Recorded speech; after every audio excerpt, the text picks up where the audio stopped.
Hello everyone, my name doctor Rakesh, director study plus hub. तो बहुत सारे स्टूडेंट जो कि ऑलरेडी जा चुके हैं या आगे की प्लान कर रहे हैं, उनके लिए मेजर क्वेश्चन ये होता है, रशिया में एक सैंक्शन लगा हुआ है और वहाँ पे इकोनॉमिकल सैंक्शन लगने की वजह से जो एक्सचेंज है, रूबल एक्सचेंज और जो करेंसी की प्रॉब्लम है वो तो नहीं होने वाला। और जैसे कि स्विफ्ट कोड बैन लगा हुआ है, तो स्टूडेंट कैसे अपनी फ़ी ट्रांसफ़र करेंगे, स्टूडेंट कैसे अपना पर्सनल एक्सपेंडिचर के जो पैसे होते हैं वो एक्सपेंसेस के पैसे कैसे निकालेंगे, क्या क्या होगा कैसे नहीं होगा।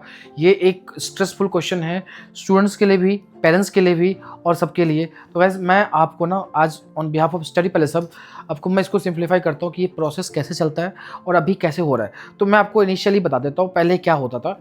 देखो, पहले जनरली क्या था, जब स्टूडेंट पहले जाते थे तो आपके जो खुद के एटीएम कार्ड है ना, उसको आप स्वाइप करके रूबल निकाल सकते थे और रूबल निकालने के बाद उसको लोग डिपॉजिट कर लेता था अपने रशियन अकाउंट के अंदर में, फिर रशियन कार्ड से यूज़ करते थे डे टू डे, क्योंकि आप बार बार एक महीने में 4 स्वाइप ही कर सकते थे। अब मान लीजिए आज आप शॉपिंग करने के लिए गए, आपने स्वाइप कर लिया, कल गए मतलब राशन खरीदने के लिए, क्योंकि राशन तो वीकली 10 डेज़ पे डेली भी खरीदना पड़ सकता है, इसलिए इससे एक बार में 10,000 15,000 निकाला, फिर उसका रूबल जो भी हुआ वो उसको इंडियन अकाउंट में, रशियन अकाउंट में डिपॉजिट कर लिया और फिर रशियन अकाउंट को आप कार्ड यूज़ कर रहे हैं तो उसमें कोई प्रॉब्लम नहीं है। ये एक जनरल सिस्टम चलता आया था। बट अभी क्या है कि जैसे ही यूक्रेन वॉर के बाद 2023-22 के लास्ट में 23 में स्टार्टिंग में स्विफ्ट कोड को बैन कर दिया। स्विफ्ट कोड एक होता है कोड जो कि बैंकिंग सिस्टम में जो इंटरनेशनल ट्रांजैक्शंस को वेरीफाई करता है और मॉनिटर करता है, एक सिस्टम है जो कि यूएस के द्वारा है। और यूएस ने जैसे ही इकोनॉमिकल सैंक्शन लगाया है रशिया के ऊपर में, तो ट्रांजैक्शन करना पॉसिबल नहीं था। तो फिर इनिशियली लोगों ने क्या करा, बच्चों ने क्या करा, बाइनेंस के थ्रू या कोई भी जैसे कि क्रिप्टो में जो भी ऐप यू डील करते हैं ना, उन सारे ऐप में वो एक्सचेंज करते थे, मतलब अपना INR से क्रिप्टो खरीदते थे, क्रिप्टो से फिर रशियन अकाउंट में रूबल एक्सचेंज हो जाता था और ये इजी प्रोसेस था। लेकिन उसके बाद क्या हुआ, यूएस ने उसके आगे भी बैन लगाया, फिर क्रिप्टो वाला सिस्टम को भी ब्लॉक कर दिया गया। तो अभी फिर ये सब कुछ ब्लॉक होने के बाद अभी कैसे चल रहा है, अभी आप लोगों के लिए भी इंटरेस्टिंग होगा कि ये सारे सिस्टम कैसे चल रहे हैं। देखिए, दो चीज़ें हैं, या तो बच्चे डॉलर लेके जा सकते हैं और डॉलर ले जाके वो एक्सचेंज करेंगे। लेकिन आप लोगों के मन में ये क्वेश्चन होगा, जो इतने सारे डॉलर लेके जाएंगे और एक्सचेंज करेंगे या मंथली भी एक्सचेंज करेंगे, बाकी डॉलर रखेंगे कहाँ पे? वो कैश रखना हमेशा सेफ नहीं होता है, क्योंकि कभी कभी क्या होता है कि आपके रूममेट्स, आपके आसपास बहुत जगह लोग चोरी कर लेते हैं पैसे, होते भी है, हर यूनिवर्सिटी में इंसिडेंट होते हैं, चाहे कितने भी कुछ कर लो कभी ना कभी ऐसी चीज़ें हो जाती है, तो ये इंसिडेंट तो बढ़ जाएगा। तो इसलिए डॉलर तो सेफ ऑप्शन नहीं है। लेकिन फर्स्ट ईयर देखो, फर्स्ट सेमेस्टर की फी वगैरह तो लेके जाओ और सबमिट कर दो, जहाँ पे आपको डॉलर में सबमिट करना है या रूबल में एक्सचेंज करके सबमिट कर दो। लेकिन व्हाट अबाउट सेकंड सेमेस्टर से, आपका मंथली एक्सपेंसेस जो है, आपके पर्सनल एक्सपेंडिचर, वो कैसे निकलेगा? तो देखो, अभी इसका सबसे जो बेस्ट ऑप्शन अभी जो प्रेजेंट में है, ऐसे रशिया में बहुत सारे इंडियन वर्कर हैं जो कि अलग अलग सिटीज़ के अंदर में अलग अलग काम के लिए जाते हैं और वो काम करते हैं वहाँ पे। तो उनका जो इनकम होता है ना, जो सैलरी होती है, वो रूबल में होता है। लेट्स सपोज कि कोई वर्कर है, उसकी सैलरी है, अब उसको भी तो वो पैसा कमा रहा है, तो उसको भी तो इंडिया भेजना है ना, उसको थोड़ी मतलब पैसे को अपने पास ही रखना है। जैसे कि किसी और कंट्री में, अरेबिक कंट्री में इंडियन वर्कर जाता है तो वो पैसा फॉरेन रेमिटेंस होता है ना, वो भेजते हैं ना इंडिया के अंदर में। लेकिन क्या होता है, जो रशिया के जो पैसे वर्कर है वो जो अर्न तो कर रहे हैं, लेकिन उनको स्विफ्ट कोड पे बैन, ट्रांजैक्शन बैन, ये सब कुछ तो उनके लिए भी है। तो अभी क्या है, जो वो वर्कर जो अपना एक्सपेंडिचर मतलब अर्न करते हैं, सैलरी जो है, वो क्या करते हैं, स्टूडेंट को देते हैं और स्टूडेंट जो है वो अपना पैसा उसको INR में देता है, जो रेट चलता है गूगल पर। बट ये है, थोड़ा बहुत आपको लॉस होगा और ये चीज़ें चलता है, लेकिन जो गूगल रेट है उस पर तो पैसे मिलते नहीं है, उससे कम में पैसे मिलते हैं। लेकिन अभी जैसे हर यूनिवर्सिटी में 2 4 10 15 लोग, 20 लोग जो है, ऐसे ऐसे ग्रुप ऑफ द वर्कर के साथ कनेक्टेड है और जब भी किसी स्टूडेंट को पैसा चाहिए होता है, वो स्टूडेंट उसको गाइड करता है, हेल्प करता है। ये आपको हर यूनिवर्सिटी के अंदर में A to Z जितनी भी रशिया की यूनिवर्सिटीज़ है, वहाँ पर आपको आपके ईयर में आपके फ्रेंड्स, आपके सीनियर्स, आपके जूनियर्स जो भी है, बहुत सारे लोग आपको ये चीज़ें करते मिलेंगे। देखो, उससे क्या होता है, वो हेल्प करते हैं, उनके कनेक्शन है, उसकी नेटवर्क है, उसको उसका एडवांटेज भी मिलता है, वो भी कुछ अर्न कर लेते हैं। और ऐसा नहीं कि उनके पास ज़्यादा मार्जिन बचता है, बहुत ही कम, नेग्लिजिबल उनके पास मार्जिन होता है। लेकिन वो इससे क्या होता है, एक जो सिस्टम जो कोलैप्स हो जाना चाहिए था स्टूडेंट्स के लिए, वहाँ के जो वर्कर्स है उनके लिए, वो देखो, हर प्रॉब्लम की सोल्यूशन ना होता है ढूंढने पे।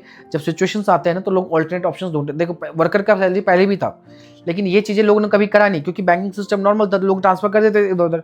लेकिन अभी ये चीज़ें, अब वर्कर को भी फायदा हो रहा है, क्योंकि उनकी भी सैलरी, अभी आप डेटा देखिए, जो रशिया में वर्कर जो है पहले से 3 टाइम्स हर साल इंक्रीज हो रहा है, इस रेशो से इंक्रीज हो रहा है, और उसी रेशो से इंडियन स्टूडेंट्स भी इंक्रीज हो रहे हैं।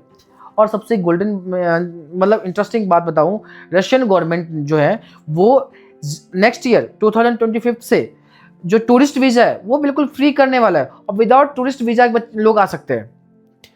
अब आपको रशिया ट्रेवल करने के लिए वीज़ा की जरूरत नहीं है, लेकिन अलर्ट यहाँ पे ये है, स्टूडेंट जो सोच रहे हैं जो कि वो भी बिना वीज़ा के जा सकते नहीं, आपका वीज़ा लगेगा, क्योंकि आपके जो पर्पज़ है एकेडमिक है, और आपको उसका रिकॉर्ड भी रखना है ना, क्योंकि एनएमसी बाद में पूछेगा आपके पास क्या प्रूफ है कि आप गए तो वहाँ पे, तो वो आपके पासपोर्ट पे स्टैंप लगेंगे। लेकिन वीज़ा की जो मैंडेटरी है ना, वो इंडियन सिटीजन के लिए रशियन गवर्नमेंट फ्री करने जा रही है। तो ये हमारे लिए एक पॉजिटिव साइन है इंडिया और रशिया के जो रिलेशंस है उसके लिए।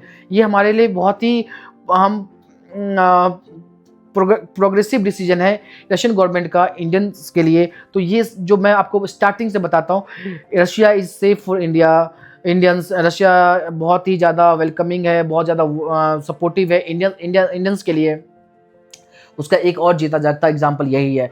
इसका एक और एग्जाम्पल जो मैं हमेशा बताता हूँ, बहुत सारी ऐसी यूनिवर्सिटीज़ थी जहाँ पे इजिप्शियन, अफ्रीकन स्टूडेंट्स को, लैटिन अमेरिकन स्टूडेंट्स को लेते थे, लेकिन उन्होंने उनको बैन कर दिया। 100% बैन क्या कर दिया, उनका एडमिशन नहीं लेते। अब वो इंडियन साथ में कंफर्टेबल होता है। तो आप लोगों के लिए भी ये चीज़ें अच्छी बात है कि अगर कल जाके फ्यूचर में आपके पेरेंट्स आना चाहता है, या कोई भी आपके रिलेटिव आना चाहता है, आपको विजिट करना चाहता है, देखना चाहता है, उनको वीज़ा की जरूरत नहीं पड़ेगी, कभी भी आके ट्रैवल कर सकता है, कभी भी जाके वो वहाँ पे आपसे मिलने के लिए आ सकता है। तो ये ईजी प्रोसेस है। पहले क्या होता था, वीज़ा के लिए वेट करो, आज मेरा मूड बन गया रशिया जाना है तो कल मैं जाके रशिया जा सकता हूँ। ये चीज़ें ईजी करने से, ये फ्री करने से, ये बहुत ज़्यादा एडवांटेज और बहुत ज़्यादा रेवोल्यूशन आने वाला है रशिया और इंडिया के रिलेशंस के अंदर में। लेकिन अभी मैं अगेन रिपीट करता हूँ, एक्सचेंज करने का एक सबसे बेस्ट ऑप्शन जो है वो यही है। आपके सीनियर्स, जूनियर या कोई भी जो आपके कॉलेज में बहुत सारे लोग हैं वो आपके एक्सचेंज करते हैं, आप उसको रूबल, क्योंकि वो आपकी जो कुछ परसेंटेज जो नेग्लिजिबल अमाउंट है वो जो लेता है ना, उसके पीछे वो आपके पैसे का गारंटी भी लेता है। क्योंकि कभी कभी क्या होता है, फ्रॉड होने के चांसेस भी होते हैं, लेकिन एज जनरली होता नहीं है, कभी मैंने सुना नहीं है ऐसा। लेकिन जो वर्कर है, क्योंकि वर्कर भी तो रशिया में रह रहे हैं ना, वो भी फॉरेन सिटीजन है, अगर किसी का स्कैम करेगा तो हमारे एम्बेसी में कंप्लेन कर सकते हैं, ऐसे तो ऐसा चीज़ें तो नहीं होती। लेकिन फिर भी एक सेफ्टी सिक्योरिटी मन में बना रहता है। आप छोटे छोटे अमाउंट इंस्टॉलमेंट में करवा सकते हैं एक्सचेंज, और जैसे कि 10,000 करवा लिया, आपको पैसे मिल गए, तो आप वैसे करवा सकते हैं, एक इकट्ठे ना करवा के एक बार छोटे छोटे अमाउंट में भी करवा सकते हैं। लेकिन ऐसे बहुत सारे, और एक और चीज़ बताऊं मैं आपको, वर्कर के अंदर भी लीडर्स बने हुए हैं, उनके भी ग्रुप के लीडर्स बने होते हैं। जो जैसे मान लो एक फैक्ट्री में वहाँ पे 4 लोग मिल गए और 100 लोगों को मैनेज कर रहा है, वो 100 लोगों की सैलरी को एक्सचेंज करवाने के लिए काम वो करवा रहा है। तो वहाँ पे भी ये चीज़ें हो गई, तो इससे दोनों को फायदा होता है, इंडियन वर्कर्स को भी और इंडियन स्टूडेंट्स को भी, एक ऐसी कंट्री में जहाँ पे स्विफ्ट कोड पे बैन लगा दिया गया है। लेकिन होपफुली जैसे ही रशिया यूक्रेन का वॉर खत्म होता है, मे बी सून, जैसे ही ट्रंप आता है, तो ये बैन, ये जो भी प्रॉब्लम्स है उसको हटा दिया जाएगा, और आप लोगों के लिए जो इजी प्रोसेस है, जो एक्सचेंज की जो प्रोसेस है वो और भी इजी हो जाएगा, पहले की तरह हो जाएगा। तो ये हमारे लिए और भी ज़्यादा पॉजिटिव साइन है इंडियन स्टूडेंट्स के लिए।